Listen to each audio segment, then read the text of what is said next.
Double dribble. Never saw it. You can't get too close to Michael, it's a foul. Magic feels the pressure by Jordan on one side, turns the other way, splits the defense. Here's a break. Jordan back at Magic Johnson, and there you saw Michael Jordan. He went past Magic Johnson. Up, but they're right back again. Jordan on Magic.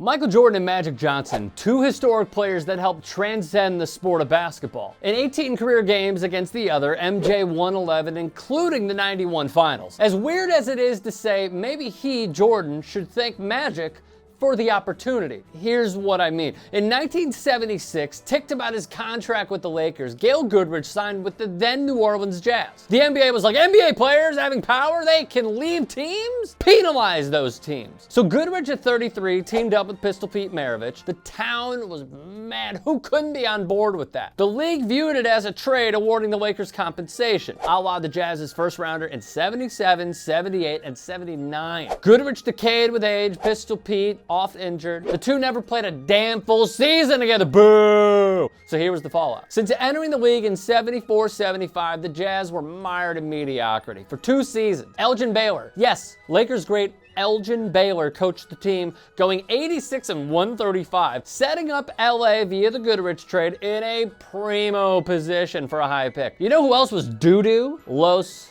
Bulls. The two squads put on their best no one will outsuck us seasons for the rights to Earvin Magic Johnson, who averaged a double-double for the season and led Michigan State to the title game against Larry Bird and the undefeated Indiana State Sycamores. Johnson wowed everyone, 24 points, 7 rebounds, 5 dimes in the title game. Spartans won their first championship ever. Kinda big deal. The rules back then in the NBA, the worst team from the East and the worst team in the West flip a coin for the #1 pick regardless of record. I know. The Jazz in the East, 26-56, and the pick was given to LA via the Goodrich trade. The Bulls, then in the West, 31-51. Both teams nervous wrecks. The Lakers viewed themselves as victims of the bad break. Laker legend and Hall of Fame broadcaster Chick Hearn said, "This is the unluckiest Laker team in history. I'll be shocked if we don't lose the flip." Bulls GM Rod Thorne polled the people of Chicago, "Do we call heads or tails?" 3,300 patrons partook, 1,898 said heads. Meanwhile, conference calling the Lakers and Bulls. Then Commissioner Larry O'Brien stated, "Chicago, do you want to make the call?" "We'd love to," said Bulls GM Thorne. "Is that okay with you, Los Angeles?" "Fine,"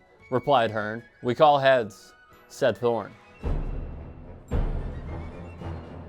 The outcome? Tails it is. June 25th, 1979, the Lakers make it official. Magic Johnson is a Los Angeles Laker. The Bulls settled for David Greenwood, who they viewed they had to take. Who is David Greenwood? Doesn't matter. Who cares? The Lakers succeeded. The Bulls floundered and floundered and floundered. So how could this possibly be a gift from the basketball gods? Greenwood averaged 10 points per game, 12 with the Bulls.